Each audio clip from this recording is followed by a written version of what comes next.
चलिए आ जाइए। Hope so आपका एग्जाम्स अच्छा गया हो। आज का paper corporate accounts and audit, hope so अच्छा गया हो और उम्मीद करते हैं कि अच्छा ही जा रहा होगा, क्योंकि जब आप ये रिकॉर्डिंग देख रहे होंगे तो शायद मैं आपके पास नहीं होऊंगा क्योंकि आप एग्जाम दे रहे होंगे। लेकिन जब आप ये रिकॉर्डिंग देखेंगे तो आपको टेंशन आएगा कल का पेपर में क्या करें, क्योंकि कल का पेपर जो है वो टैक्स का पेपर है। अब मैं आपको बता रहा हूं क्योंकि हमारा सिलेबस इतना use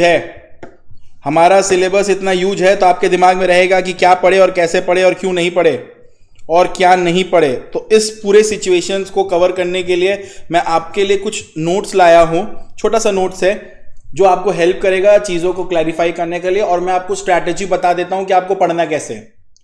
the strategy itself says, ध्यान से देखिए टैक्स कैसे पढ़ना है। सबसे पहले आपका जो पेपर है वो बेसिकली दो हिस्सा में डिवाइडेड है, एक है डायरेक्ट टैक्स और एक है इनडायरेक्ट टैक्स, राइट। तो जो आपका डायरेक्ट टैक्स है और जो आपका इनडायरेक्ट टैक्स है, इस दो पोर्शन में आपको एक चीज समझना पड़ेगा कि ये जो इनडायरेक्ट टैक्स वाले पोर्शन है, इनडायरेक्ट टैक्स वाले पोर्शन, उसमें थ्योरी आएगा 14 मार्क्स का। ये 14 मार्क्स का थ्योरी आप पहले पढ़ेंगे। उसमें क्या पढ़ना है मैं इस वीडियो के डिस्क्रिप्शन बॉक्स में डाल दूंगा, आप वही थ्योरी पढ़ के जाना, ठीक है। वो थ्योरी पहले पढ़ना। दूसरा, कस्टम्स में आना। कस्टम्स वाले पोर्शंस पे ध्यान देना। क्या पढ़ना है? कस्टम्स वाले पोर्शंस पे जो वैल्यूएशन निकालते हैं आप लोग, एसेसेबल वैल्यू कैसे कैलकुलेट करते हैं, आप प्लीज वो वाला पोर्शन पहले पढ़ना, कस्टम्स वाला। और साथ ही साथ ध्यान देना इस बार कस्टम पे वो जो अलग अलग ड्यूटीज आते हैं ना, जो काउंटर वेलिंग ड्यूटीज क्या होते हैं उसके कुछ डिटेल्स, ठीक है। काउंटर वेलिंग ड्यूटीज, ये सब के जो ड्यूटीज थे ये सब में थोड़ा फोकस करके पढ़ाई करना। वो सब थोड़ा एग्जाम्स में आपके लिए इंपॉर्टेंट है, कस्टम्स में। फिर दूसरा, मतलब थ्योरी पढ़ने के बाद कस्टम्स पढ़ना और जीएसटी वाले पोर्शन पे पहले फोकस करना। जीएसटी वाले पोर्शंस में इस बार पेपर में आपको वैल्यू ऑफ सप्लाई का सम्स दिखेगा 7 मार्क्स का, कि क्या एडिशन होता है क्या एडिशन नहीं होता है। तो वैल्यू ऑफ सप्लाई में थोड़ा फोकस रहिएगा। टाइम ऑफ सप्लाई थोड़ा अच्छा से करिएगा, प्लेस ऑफ सप्लाई थोड़ा अच्छा से करिएगा, ठीक है। अच्छा, इस बार पेपर में कॉम्पोजिशन स्कीम ढंग से पढ़िएगा। होता क्या है, एवरी ईयर वो ऑल्टरनेटिव देता है, कॉम्पोजिशन स्कीम या रिवर्स चार्ज। लास्ट टाइम उसने रिवर्स चार्ज दिया था, तो इस टाइम आपके एग्जाम में पैटर्न को फॉलो करने से कॉम्पोजिशन स्कीम रहेगा आपके पेपर में। तो प्लीज आप कॉम्पोजिशन स्कीम अच्छा से पढ़ना बेटा। कॉम्पोजिशन स्कीम, जीएसटी से सारा related revision video already uploaded है यूट्यूब में। होप सो आप उसको गो थ्रू करेंगे और अच्छा से समझेंगे।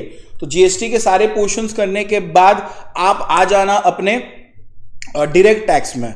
डायरेक्ट टैक्स में याद रखना क्वेश्चन नंबर 2 का, अगर ए और बी का बात करें तो सैलरी का सम्स आता है, और सैलरी के सम्स के साथ either residential status, agriculture income या स्कोप ऑफ टोटल इनकम आता है।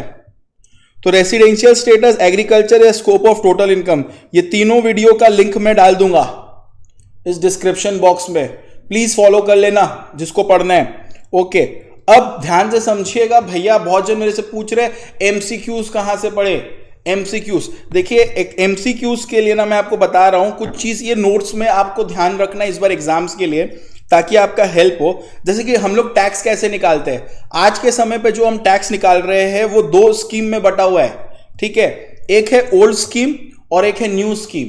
न्यू स्कीम मतलब डिफॉल्ट स्कीम। डिफॉल्ट स्कीम का मतलब default tax regime.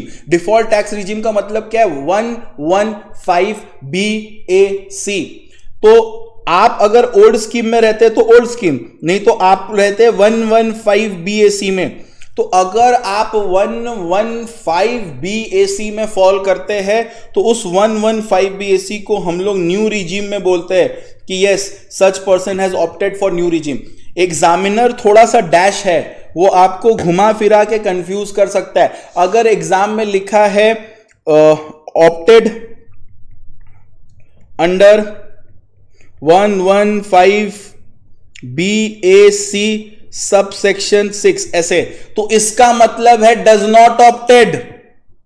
I request, does not opted please. इसका मतलब है ऑटोमेटिकली आप ओल्ड रिजीम में फॉल होते हो। अगर यहां पे सब सेक्शन 6 में लिखा है कि वो ऑप्ट करता है, इसका मतलब ओल्ड रिजीम में फॉल होते हो। प्लीज ध्यान देना इसको, एग्जाम पॉइंट ऑफ व्यू से ध्यान देना, ये वाला बात बहुत कम जन आपको बताएंगे।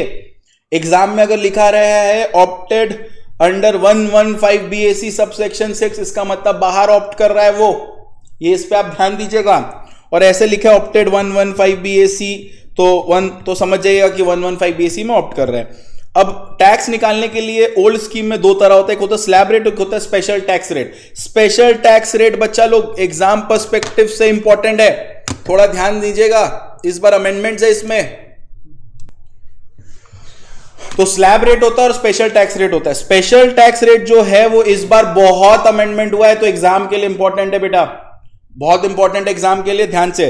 अब देखिए ओल्ड स्कीम में स्लैब रेट्स का जैसे मैंने आपके साथ डिस्कस किया है, ये एज जब 0 से लेके 59 रहे तब ये स्लैब्स पे रहेंगे, जब आपका 60 से लेके 79 तक का एज में रहे तो ये स्लैब में रहेंगे, और अगर आप 80 से लेके अबव है, जिंदा तो रहेंगे नहीं बट मान लीजिए आप जिंदा है और कमा रहे हैं, देन आप इस टैक्स रेट पे स्लैब्स देंगे। कैसे निकलता है? 2.5 लाख तक नील, 2.5 से 5 लाख तक 5%, 5 लाख से 10 लाख तक 20%, और अबव 10 लाख 30%। इस तरह का स्लैब्स है जो आप मेंटेन करेंगे। इसको बोलते हैं सीनियर सिटीजन। तो ये वाले स्लैब में सीनियर सिटीजन का 3 लाख तक नील है और सुपर सीनियर सिटीजन 5 लाख तक नील है। अच्छा, रिबेट ओल्ड स्कीम में याद रखिएगा। Now what do you mean by rebate?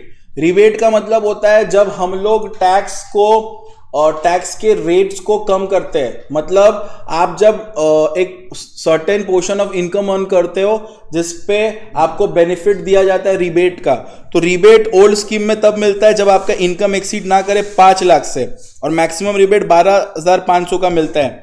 याद रखिएगा 4% इनकम टैक्स, मतलब लास्ट में जब आप टैक्स कैलकुलेट कर लेंगे तो 4% सेस आपको पे करना पड़ता है। राउंडिंग ऑफ का रूल है। और ये देखिए स्पेशल टैक्स रेट्स, अमेंडमेंट है, एमसीक्यूज में इंपॉर्टेंट रहेगा आपके लिए, तो ये वाला पोर्शन आप थोड़ा ढंग से पढ़िएगा, ये इग्नोर करिएगा, ये वाला पोर्शन ढंग से पढ़िएगा। ये स्पेशल टैक्स रेट्स है, सरचार्ज है, और ये 115 BAC के स्लैब रेट से अभी तक 3 लाख तक नील चल रहा है, ठीक है। और 115 BAC में जो रिबेट होता है वो 25,000 तक मिलता है मैक्सिमम, ठीक है। अब ध्यान से समझिएगा, 115 BAC का एग्जेम्पशन जो अलाउड नहीं है, अगर आप 115 BAC में ऑप्ट कर रहे हैं तो ये सब डिडक्शन आप नहीं ले सकते।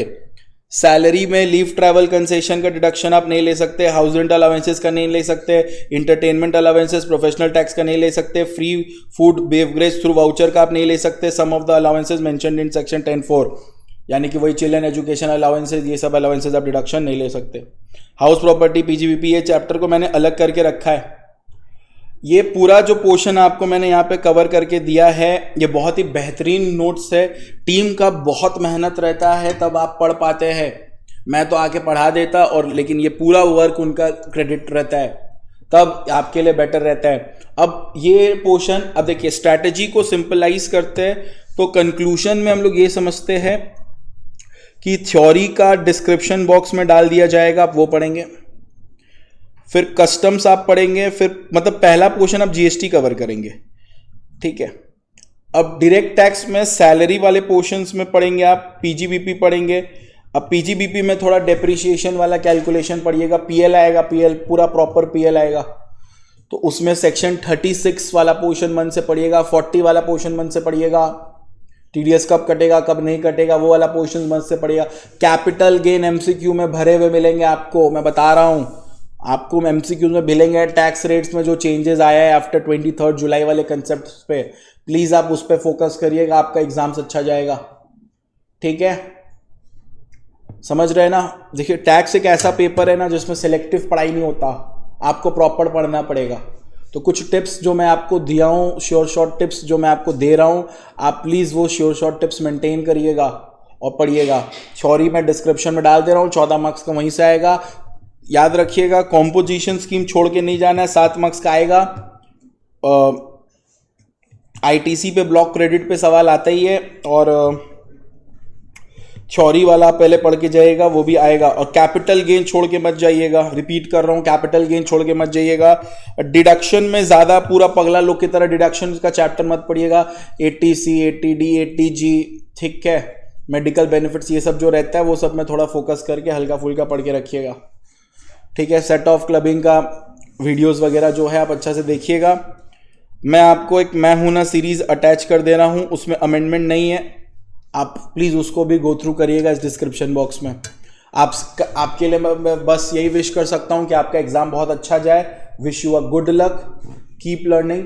बहुत अच्छा लगा आपके साथ कम्युनिकेट करके, अपने एक रिलेशन बॉन्ड मेंटेन करके। अच्छा से पढ़िएगा और मेरे को पूरा भरोसा है सब कुछ अच्छा जाएगा। हर हर महादेव, जय माँ काली।